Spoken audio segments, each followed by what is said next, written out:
प्यारे प्यारे व्यूअर्स, अस्सलाम वालेकुम रहमतुल्लाहि व बरकातुहू। उम्मीद है आप सब खैरियत से होंगे। आज मैं आप लोगों के लिए रेसिपी लाई हूँ, वो है चिकन दाल गोश्त की, जो बहुत अच्छी बनकर रेडी होती है और बहुत लजीज बनती है। तो चलिए रेसिपी शुरू करते हैं। तो इसे बनाने के लिए हम लेंगे 1.5 कप दाल। दाल को अच्छी तरह से धो लेंगे। कोई भी दाल ले लें आप, चने की, मटर की, जो भी आप खाती हों।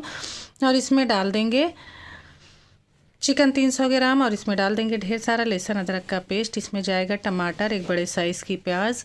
डालने के बाद इसमें हम डाल देंगे हल्दी पाउडर, साबुत 4 से 5 लाल मिर्च, धनिया पाउडर 1 टेबल स्पून धनिया पाउडर, 1 टीस्पून गरम मसाला, रेड चिल्ली पाउडर 1 टीस्पून, तेज़पत्ता, 1 बड़े चम्मच तेल। डालने के बाद हम कुकर को बंद कर देंगे और इसे पकने के लिए रख देंगे। और जब तक दाल पक रही है तब तक बाकी सब्जियों की कटिंग कर लेंगे, जिन्हें हमें बाद में इस्तेमाल करना है। तो धनिया की पत्ती कर चुकी है और ये बारीक प्याज भी चॉप हो चुकी है और ये टमाटर हैं और थोड़े से नमक। तो ये देखिए, जब तक सब्जियाँ कट रही थी दाल भी पक चुकी है। तो अब इसमें जो है दाल खोलने के बाद ये कुछ इस तरह से हो गई है। तो ये देखिए माशाल्लाह से दाल खूब अच्छी सी हो गई है, गल गई है और ये खूब अच्छी सी खुशबू भी आ गई है। लेकिन फिर भी इसमें अभी हमें तड़का लगाना है, तो इसे हम एक बाउल में निकाल लेंगे। और अब हम इसके लिए तड़का रेडी करेंगे। तो तड़का के लिए क्या क्या चाहिए, तो इसके लिए हम रखेंगे एक पैन गरम होने के लिए। और जब पैन गरम हो जाए तो इसमें डाल देंगे ऑयल। ऑयल जब अच्छे से गरम हो जाए तो इसमें डाल देंगे ज़ीरा, 3 से 4 साबुत लाल मिर्च।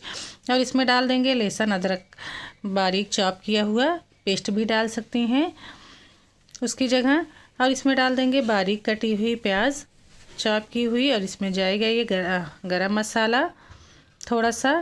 और इसमें डाल देंगे थोड़ा सा नमक, ताकि प्याज पानी जल्दी से छोड़ दे और प्याज ड्राई हो जाए जल्दी से। अब इसमें डाल देंगे टमाटर। टमाटर डालने के बाद इसमें हम डाल देंगे हरी प्याज और इसमें डाल देंगे ढेर सारी धनिया की पत्ती। अब इसको हम डाल देंगे दाल में। तो ये दाल गोश्त बनकर रेडी है। ये बहुत लजीज दाल गोश्त बनकर रेडी होता है। तो उम्मीद है आप लोग इसे ज़रूर ट्राई करेंगे। और अगर वीडियो अच्छी लगे तो लाइक करना, शेयर करना ना भूलें और बेल आइकन को प्रेस करना ना भूलें, ताकि मेरी हर आने वाली वीडियो की नोटिफिकेशन आपको मिलती रहे।